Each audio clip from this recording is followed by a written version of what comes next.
ದೇವರ ಮೇಲೆ ಸುಳ್ಳು ಪ್ರಮಾಣ ಮಾಡಿದರೆ ಏನಾಗುತ್ತೆ? ಕೆಲವೊಮ್ಮೆ ನಮ್ಮ ಇಚ್ಛೆಯಾನುಸಾರ ಪ್ರಮಾಣವನ್ನು ನೀಡಿದರೆ, ಇನ್ನು ಕೆಲವೊಮ್ಮೆ ಕಟ್ಟುಪಾಡುಗಳಿಗೆ ಕಟ್ಟುಬಿದ್ದು ಇತರರ ಬಲವಂತಕ್ಕೆ ಕಟ್ಟುಬಿದ್ದು ಪ್ರಮಾಣ ಮಾಡುತ್ತೇವೆ. ಪ್ರಮಾಣ ನೀಡುವ ಅಥವಾ ತೆಗೆದುಕೊಳ್ಳುವ ಪದ್ಧತಿ ಇಂದಿನಿಂದ ಮಾತ್ರವಲ್ಲ, ಬಹಳ ಹಿಂದಿನಿಂದಲೂ ನಡೆದುಕೊಂಡು ಬರುತ್ತಿದೆ. ಈ ವಿಚಾರದಲ್ಲಿ ಅಂದರೆ ಪ್ರಮಾಣ ನೀಡುವ ಸಮಯದಲ್ಲಿ ಸುಳ್ಳು ಪ್ರಮಾಣ ನೀಡಬಾರದು ಎಂದು ಹೇಳಲಾಗುತ್ತದೆ. ಸುಳ್ಳು ಪ್ರಮಾಣ ನೀಡಿದರೆ ಏನಾಗುತ್ತೆ?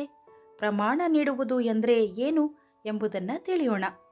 ಯಾವುದೋ ಒಂದು ವಿಚಾರವನ್ನು ಅಥವಾ ಭರವಸೆಯ ಸತ್ಯವನ್ನು ದೃಢೀಕರಿಸಲು ಪ್ರಮಾಣ ವಚನವನ್ನು ತೆಗೆದುಕೊಳ್ಳಲಾಗುತ್ತದೆ. ಪ್ರಮಾಣವನ್ನು ಯಾವಾಗಲೂ ಕೆಲವು ದೇವರ ಪವಿತ್ರ ವಸ್ತು ಅಥವಾ ನಮ್ಮ ಪ್ರೀತಿ ಪಾತ್ರರ ಹೆಸರಿನ ಮೇಲೆ ತೆಗೆದುಕೊಳ್ಳಲಾಗುತ್ತದೆ. ಪ್ರಮಾಣವನ್ನು ಸ್ವೀಕರಿಸುವ ವ್ಯಕ್ತಿಯು ಸತ್ಯವನ್ನು ಹೇಳುತ್ತಿದ್ದಾನೆ ಮತ್ತು ಅವನು ನೀಡಿದ ಭರವಸೆಯನ್ನು ಉಳಿಸಿಕೊಳ್ಳುತ್ತಾನೆ ಎಂದು ಖಚಿತಪಡಿಸಿಕೊಳ್ಳುವುದು ಪ್ರಮಾಣ ಮಾಡುವುದರ ಉದ್ದೇಶವಾಗಿರುತ್ತದೆ. ಪ್ರಮಾಣವು ಹಲವು ವಿಧಗಳಾಗಿರಬಹುದು. ಉದಾಹರಣೆಗೆ, ಇದನ್ನು ದೇವತೆ ಅಥವಾ ಧಾರ್ಮಿಕ ಗ್ರಂಥದ ಹೆಸರಿನಲ್ಲಿ ತೆಗೆದುಕೊಳ್ಳಲಾಗುತ್ತದೆ. ನ್ಯಾಯಾಲಯದಲ್ಲಿ ಸಾಕ್ಷ್ಯವನ್ನು ನೀಡುವಾಗ ಅಥವಾ ಯಾವುದೇ ಕಾನೂನು ದಾಖಲೆಗೆ ಸಹಿ ಮಾಡುವಾಗ ಕೂಡ ಪ್ರಮಾಣವನ್ನು ತೆಗೆದುಕೊಳ್ಳಲಾಗುತ್ತದೆ.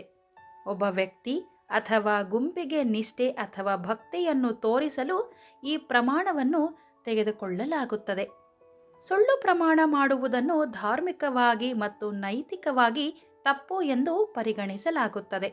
ಇದು ವ್ಯಕ್ತಿಯ ವ್ಯಕ್ತಿತ್ವ ಮತ್ತು ಖ್ಯಾತಿಯ ಮೇಲೆ ನಕಾರಾತ್ಮಕ ಪರಿಣಾಮ ಬೀರಬಹುದು.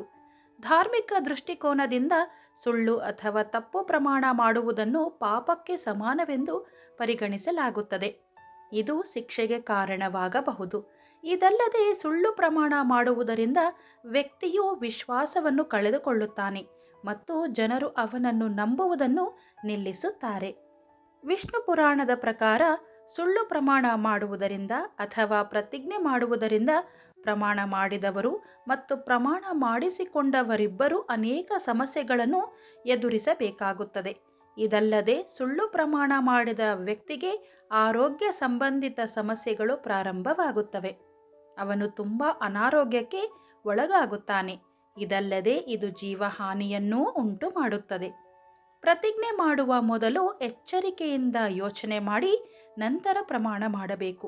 ಯಾವ ವಿಚಾರಕ್ಕೆ ಪ್ರಮಾಣ ಮಾಡಬೇಕಾಗುತ್ತದೆಯೋ ಅದು ಪೂರ್ಣಗೊಳಿಸಲು ಸಾಧ್ಯವೇ ಎಂಬುದನ್ನು ಯೋಚಿಸಿ ನಂತರ ಪ್ರಮಾಣ ತೆಗೆದುಕೊಳ್ಳಬೇಕು. ಕೊಟ್ಟ ಪ್ರಮಾಣವನ್ನು ಪೂರ್ಣಗೊಳಿಸಲು ಸಾಧ್ಯವಿದ್ದರೆ ಮಾತ್ರ ಈ ಕೆಲಸ ಮಾಡಬೇಕು. ದೇವರ ಹೆಸರಿನ ಮೇಲೆ ಪ್ರತಿಜ್ಞೆಯನ್ನು ತೆಗೆದುಕೊಳ್ಳುತ್ತಿದ್ದರೆ ದೇವರನ್ನು ಗೌರವಿಸಬೇಕು ಮತ್ತು ಸತ್ಯವನ್ನು ಹೇಳಬೇಕು. ಯಾವಾಗಲೂ ಸತ್ಯವನ್ನು ಹೇಳುವುದಕ್ಕೆ ಪ್ರಯತ್ನಿಸಬೇಕು. ಇದರಿಂದ ಎಂದಿಗೂ ಪ್ರತಿಜ್ಞೆ ಮಾಡುವ ಅವಶ್ಯಕತೆ ಇರುವುದಿಲ್ಲ. ಧಾರ್ಮಿಕ ನಂಬಿಕೆಗಳ ಪ್ರಕಾರ ದೇವರ ಮೇಲೆ ಸುಳ್ಳು ಪ್ರಮಾಣ ಮಾಡುವ ಮೂಲಕ ದೇವರು ಮತ್ತು ದೇವತೆಗಳ ಕೋಪಕ್ಕೆ ಗುರಿಯಾಗಬೇಕಾಗುತ್ತದೆ. ಅಲ್ಲದೆ ಸುಳ್ಳು ಪ್ರಮಾಣ ಮಾಡುವ ಮೂಲಕ ಜೀವಕ್ಕೆ ಅಪಾಯವಾಗಬಹುದು, ಹಣದ ನಷ್ಟವನ್ನು ಅನುಭವಿಸಬಹುದು, ಜೀವನದಲ್ಲಿ ಅಶಾಂತಿ ತುಂಬಿಕೊಳ್ಳುತ್ತದೆ, ಜೀವನದಲ್ಲಿ ಹಲವಾರು ಸಮಸ್ಯೆಗಳನ್ನು ಎದುರಿಸಬೇಕಾಗುತ್ತದೆ. ಆದ್ದರಿಂದ ದೇವರ ಮೇಲೆ ಸುಳ್ಳು ಪ್ರಮಾಣ ಮಾಡಬಾರದು ಎಂಬುದನ್ನು ಗಮನದಲ್ಲಿಟ್ಟುಕೊಳ್ಳಬೇಕು. ಸರ್ವಂ ಶ್ರೀಕೃಷ್ಣಾರ್ಪಣಮಸ್ತು.